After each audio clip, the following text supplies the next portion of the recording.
Lucy had rolled her eyes and stared out the car window. Didn't they realize she could take care of herself? Besides, the wildest animal they'd ever seen on one of their trips was a raccoon who tried to pry open their ice chest once. And let's get real. What kind of protection did a thin layer of nylon offer against anything that really wanted to eat her? But she played along and picked a tent the color of blood. It reminded her of her book. "Ta-da!" her father cried, grinning from ear to ear and waving his arms around like a magician who just pulled a bunny out of a hat. Her mother clapped and cheered over his minor accomplishment and then turned back to the fire she was trying to start. Failing would have been a better word, but Lucy kept her snarky lips clamped shut. She loved her parents, really. They were just so freaking clueless. They had absolutely no concept of how hard it was to be a teenager, what kind of pressures were heaped on Lucy's shoulders. Maybe one day they'd grow up and realize that the world wasn't all butterflies and unicorns, although she had a sneaking suspicion that their annoying optimism would never fade.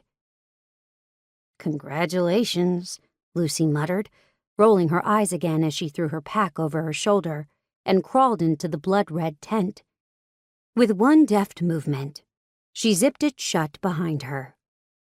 Yanking her book from her pack, she lay back on a thin foam pad, using her pack as a pillow, and escaped from her boring, bourgeois life. Before the story had fully captured her attention, she heard her parents murmuring quietly, and she knew they were talking about her bad attitude again. But she didn't care.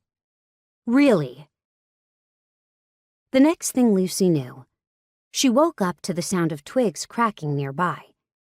She could barely see her hand in front of her face, it was so dark.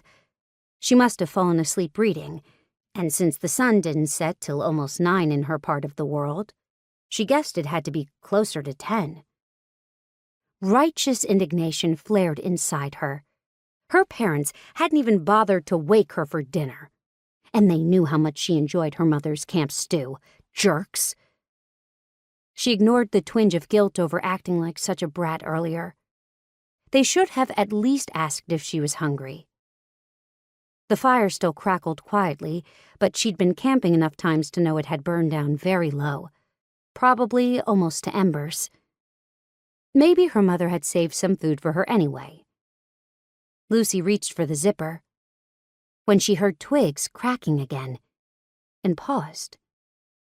If her dad was taking a leak, she certainly didn't want to accidentally see that. So she waited until he went back into their tent. But he didn't. Or it didn't.